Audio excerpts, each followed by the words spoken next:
Okay, I've got my flower nail and I've got some wax pieces of paper cut up. My 103 tube is in my bag. So a little bit of frosting on there. And this is how I do sweet peas. I'm just going to hold the wide part down and the skinny end up just a tiny bit. And I'm going to do a little bit of a shake as I turn the nail and then come down. Okay, so squeeze, a little bit of shake, and I want to just make a roundish petal like that. And then I'm going to do that same motion up and up. That's not a very good sweet pea. Let's try that again. Yuck. Okay, a little bit of frosting. Wide part down, skinny part up. I'm going to squeeze hard so that you can get that shape. It's almost round. Okay, wipe the tip off.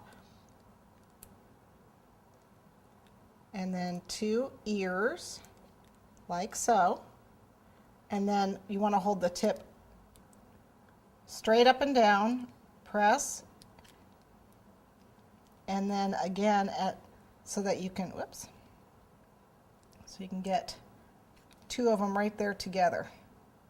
That makes the center of the sweet pea.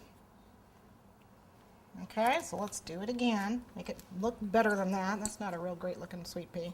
Lots of pressure when you first start, and remember to keep that skinny end up just a little bit. If you get it up too much, it'll curl. Okay. Keep it up a little bit more.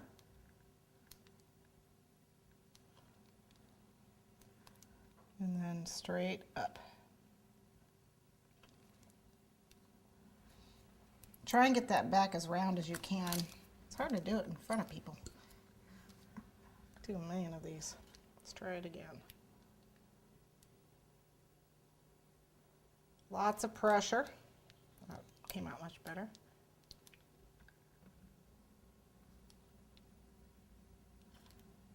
Okay, and then straight up and down.